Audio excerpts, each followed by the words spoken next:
saya mau tanya, Pak. Ya, silakan. Ya, tadi kan sempat dibahas tentang sekolah internasional, Pak. Nah, Ya, saya mau tanya, sekolah internasional itu kan berbasisnya berarti internasional, dikatakan seperti itu. ya. Nah, apakah itu tidak melawan dasar pendidikan di Indonesia yang dasarnya aja berdasarkan Pancasila dan UUD 1945? Karena yang saya jumpai, sekolah internasional ada yang seperti sekolah itu kalau hari-hari penting, hari-hari seperti Hari Kartini, misal seperti itu tidak melaksanakan suatu kegiatan yang biasanya diadakan di sekolah-sekolah lain. Itu kan berarti tidak mewariskan kebudayaan, seperti itu. Apakah, kalau menurut Bapak gimana, Pak? Kalau menurut saya ya sekolah internasional itu kan seperti yang kemarin saya sampaikan. Ada apa ya, presentasi antara lokal dengan internasional yang non lokal ya. Jadi mereka itu tetap ada, tetapi presentasinya di setiap wilayah itu dibatasi. Tidak bisa lebih dari sekolah-sekolah yang bertaraf nasional. Dan memang kita acuannya Pancasila, tetapi memang di beberapa sekolah-sekolah internasional mereka tidak terlalu mengajarkan tentang sesuatu yang berbau nasional ya, pendidikan nasional. Tapi di dalam sekolah tersebut tentu akan dilakukan yang disisipi nilai-nilai yang berhubungan dengan pendidikan nasional. Seperti itu. Memang tidak 100% seperti yang dilakukan di nasional. Itu. Seperti itu. Padahal bukannya seharusnya juga mereka mengacu pada 3 landasan kemarin ya, Pak? Ada landasan kultural seperti itu. Lalu kan juga harusnya ada pendidikan yang mentransformasi dengan transmisi kok. Mereka kenapa nggak menerapkan hal itu juga? Bukankah itu bisa jadi pengaruh negatif juga, Pak? Ya, pastilah. Kedepannya ketika peserta didik yang lulusan dari situ ya mereka akan seperti kebarbaratan karena standar internasional itu membentuk seseorang menjadi individualis. Tidak usah jauh-jauh, saudara pergilah ke Jerman. Di Jerman itu seperti contohnya kayak Pak Greg ya. Pak Greg kan dulu pernah lama di Jerman dan dia bilang ya di sana itu sangat individualis. Orang-orang yang lulusan Jerman yang pernah kuliah di luar negeri, ketika mereka balik ke Indonesia, cara berpikirnya akan sangat jauh berbeda. Itu juga di sekolah internasional seperti itu. Mereka dilatih untuk bersaing, tetapi sosialnya kurang gitu loh. Lebih kepada individualis, persaingan yang menurut saya kurang pas. Ya saran saya kalau kita sekolah, sebaiknya ya sekolah yang startup nasional, itu lebih baik. Kalau kita sudah kuliah, nggak apa-apa kita kuliah di tempat yang internasional itu oke. Tapi kalau untuk basis sekolah tinggi, semacam sekolah SD, SMP, SMA, ya sebaiknya yang nasional. Itu lebih baik, karena kita kan tinggal di Indonesia. Ya, Pak. Ya. Jelas? Jelas, Pak. Kalau dari saya, Pak, menurut pendapat sama kayak Bu Tommy itu tadi, kita belajar sepanjang hayat. Nah, di sini kalau kita melihat di kurikulum K13 ini, itu ada persamaan kalau menurut saya. Jadi siswa itu diajar untuk interaktif. Ya, jadi guru hanya mungkin menurut kamu gambaran semacam ini itu yang bagaimana? Nah, jadi siswa diminta aktif. Nah, kalau saya sih tetap secara pribadi saya lebih cenderung ke yang ini, belajar sepanjang hayat. Jadi siswa diminta interaktif gitu. Alasannya, Pak? Pendapat saya. Alasannya? Nah ini tadi kan kurikulum yang ada K13 ini hampir serupa dengan asas sepanjang hayat ini. Jadi menurut saya kurikulum K13 ini sudah pas, tapi masih perlu direvisi di bagian-bagiannya, terutama di masalah ini mengenai spiritualnya. Ya kalau dulu di RPP itu yang baru ini hanya sesuai dengan karakternya aja, yang ditekankan hanya sesuai dengan karakter. Padahal spiritual itu hal yang perlu, hal yang penting. Karena spiritual itu kalau dilihat dari rapotnya itu kan bagian yang tertinggi. Nah, itu kadang masih dikesampingkan untuk di kurikulum K13 ini. Mereka hanya diminta untuk bisa siswa itu selain interaksi juga bisa berinovasi-inovasi. Sedangkan untuk akhlaknya atau spiritualnya itu dikesampingkan. Itu Pak alasannya ya Pak. Oke, terima kasih buat jawabannya. Ada yang lain? Silakan, monggo. Saya Pak, Eliana mohon jawab Pak. Silakan. Kalau menurut saya setelah baca kembali juga itu tadi mendengar, saya lebih cenderung cocok di asas kemandirian dalam belajar. Karena siswa memang diizinkan untuk belajar, terus belajar secara mandiri, berarti kan menerima perubahan juga. Tetapi guru di sini kan dijadikan sebagai fasilitator, motivator. Berarti di sini kan peran guru itu yang mengarahkan, melindungi. Jadi proses belajar tuh harus seperti ini loh. Jadi guru itu memantau mereka supaya ketika mereka belajar itu tidak sembrono, akhirnya belajar hal yang ternyata itu tidak baik. Jadi itu masih sehingga guru itu menyediakan bahan yang kamu pelajari seperti ini. Jadi guru mengarahkan supaya tidak keluar dari proses belajar yang seharusnya dicapai seperti itu. Oke, terima kasih Mbak Eliana. Ada lagi? Pak Warto dan Kang Nani?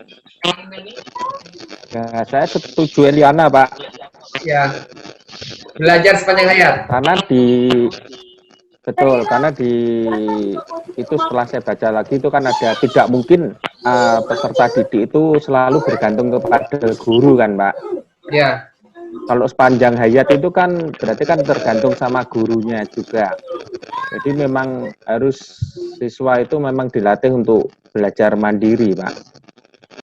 Tapi dari pendidikan yang kita lakukan di Indonesia, kita perlu menggabungkan ketiganya. Sekalipun yang nomor 2 itu mungkin menurut Anda efektif, tapi ketiga-tiganya memang diperlukan untuk menjadi pelengkap supaya pendidikan kita semakin optimal ya, semakin efisien, efektif, dan optimal bekerja dengan baik sebagaimana yang diputuskan oleh Menteri Pendidikan sesuai dengan tujuan pendidikan nasional. Ada asas baru tuh, Jacqueline, sepanjang jalan.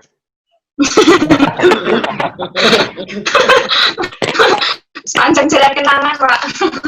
Itu sama di jalan itu kelihatan itu. Jacqueline ya, jalan-jalan ya, Jack. Luar biasa, ini baru belajar interaktif nih. Jalan sambil belajar. Monggo, mau bertanya? Pada diam semua ya. Saya bertanya, Pak. Silakan. Ya. Kalau Indonesia saat ini menerapkan aliran apa ya, Pak? Indonesia ya semuanya dipakai. 8 aliran ini dipakai, tapi tergantung. Setiap guru, setiap dosen itu punya aliran masing-masing, punya ciri khas.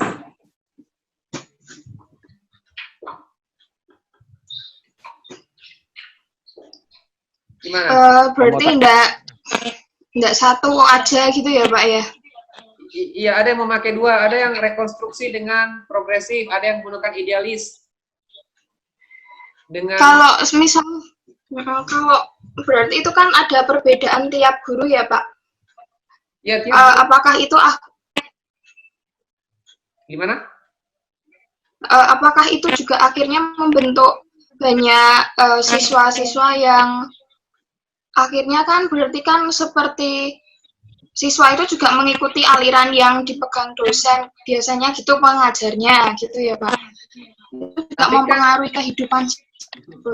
Tapi gini, setiap siswa itu kan pasti punya guru-guru favorit istilahnya. Oh ini saya senang dengan guru ini, dia nggak banyak tugas. Biasanya kalau guru-guru yang banyak tugas ketahuan, oh alirannya ini. Kalau guru-guru yang praktis, oh alirannya ini. Makanya Bapak Ibu nanti ketika belajar tentang aliran, akan Bapak Ibu akan tahu, oh dosen ini menggunakan aliran ini. Nanti Bapak Ibu akan tahu, saya ini aliran yang mana. Nanti dari 8 ini saudara akan bisa lihat, saya ini menggunakan prinsip aliran yang mana, pasti ketahuan Bapak Ibu. Setiap dosen yang mengajar Bapak Ibu akan ketahuan. Dari cara dia mengajar, ada yang terlalu kaku, monoton, harus sesuai dengan diktat. Oh, berarti aliran ini. Kalau dia mau berkembang, menambah dengan hal-hal yang baru yang di luar diktat, oh berarti alirannya ini. Jadi masing-masing punya ciri khas, punya warna, punya keunikan. Dan itu saling melengkapi lah. Dan tinggal siswa menilai sendiri, terserah. Dia mau pakai aliran mana ketika dia mengajar nanti di sekolah, dia menerapkan, oh menurut saya progresif lebih cocok. Karena meningkatkan perubahan. Oh, menurut saya rekonstruksi, karena kita perlu rencana alternatif dalam pemecahan masalah. Oh enggak, saya lebih setuju idealisme, karena kita berpikir ideal, harus idealis. Ya, seperti itu.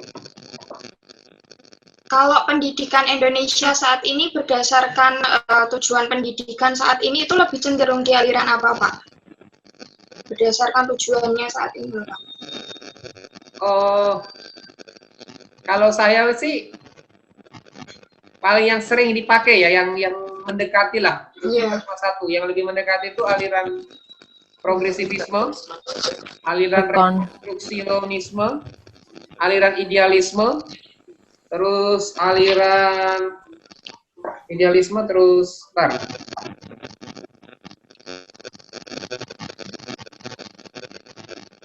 dan yang satu adalah realisme, ya. Idealisme, realisme, perennialisme, dan progresivisme. 4 aliran ini yang lebih mendekati dengan tujuan pendidikan nasional. Yang penting jangan satu, materialisme. Karena materialisme itu tidak menekankan hal yang rohani. Makanya matre kan, matre. Karena dia nggak menekankan yang rohani, dia lebih pada yang jasmani. Bapak Ibu, saudara bisa lihat sendiri di diktat, dia nggak menekankan yang rohani ya, lebih kepada yang jasmani atau sesuatu yang real, yang kelihatan. Seperti itu. Berarti kita masing-masing tadi Bapak bilang mengajar dengan alirannya tiap orang bisa berbeda, itu berarti tergantung juga dengan pembawaan watak ya Pak, pembawaan watak lahir ke apa ya? Bisa ya Pak. Terus mungkin bisa dikasih contoh Pak, bisa dikasih contoh seandainya yang seperti Bapak tadi bilang dari segi pengajar itu bisa kelihatan gitu Pak. Kebetulan di sini kan pengajarnya Bapak nih, Bapak ikutnya aliran apa Pak? Bisa dikasih contoh Pak buat dikasih contoh.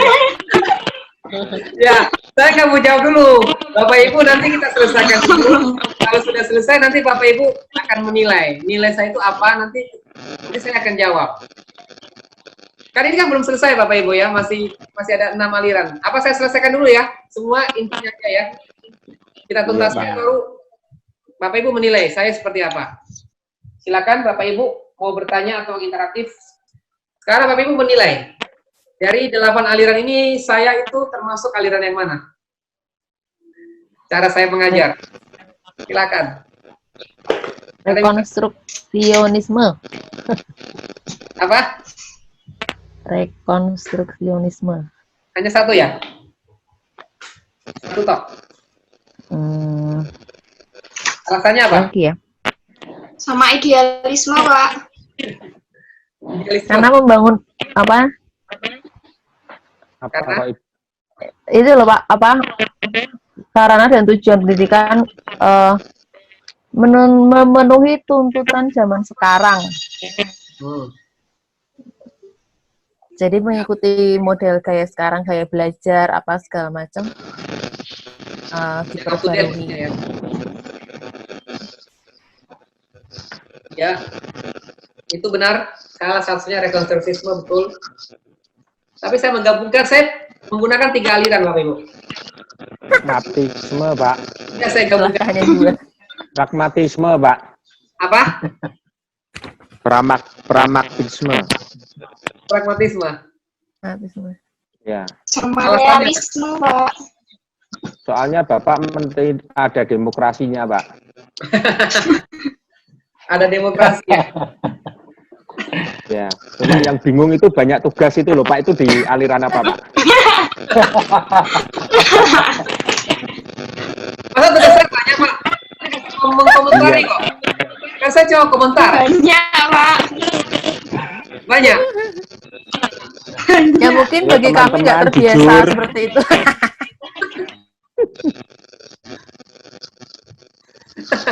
Mode baru. Model baru.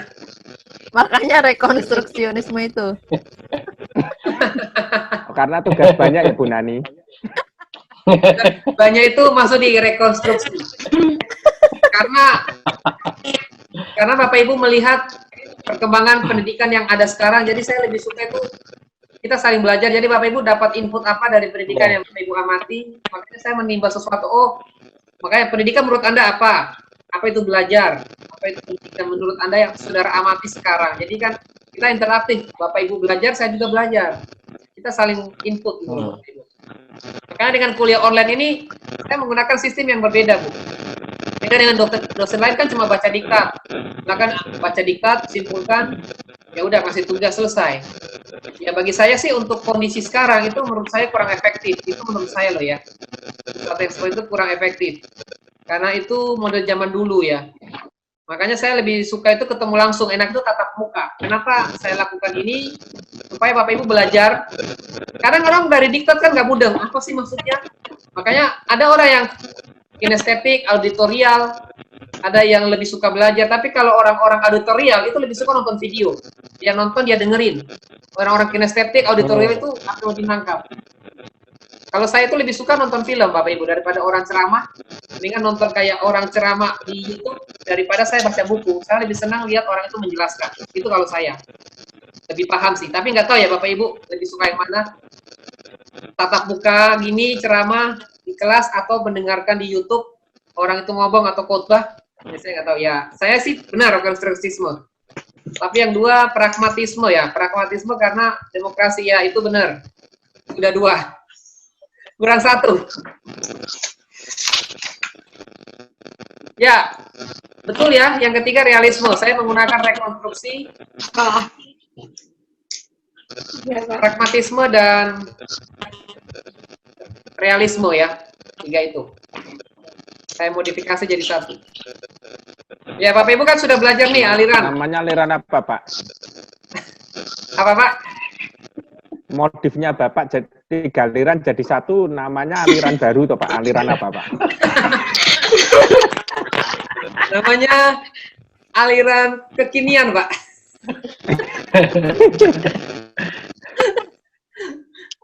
Ya. Ya bukan menjadi apa ya?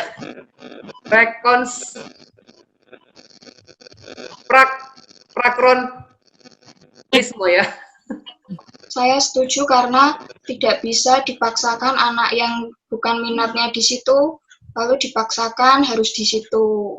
Tapi memang kurikulumnya harus berdasarkan minat. Jadi kayak misal SMK gitu kan berdasarkan minat, kemampuannya memang di situ. Ya sebenarnya itu hal yang baik.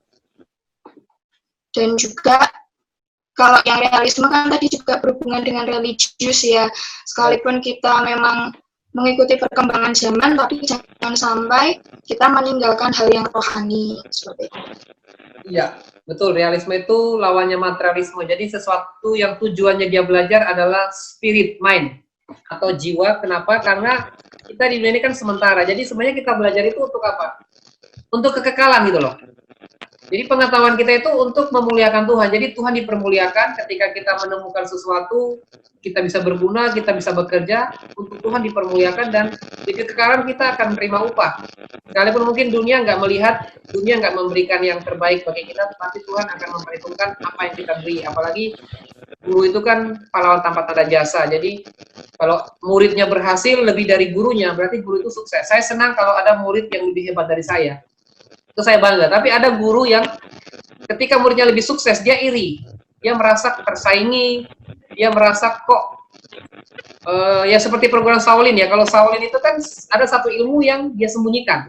Itu nggak baik, itu jangan ditiru Bapak Ibu. Bapak Ibu kalau mengajar orang jangan pelit lah.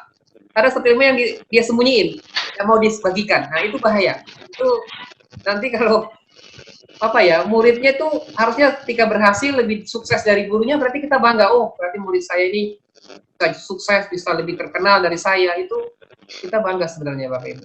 Nah, itu realisme itu menekankan yang seperti itu dalam realisme. Jadi yang roh, sesuatu yang nggak kelihatan.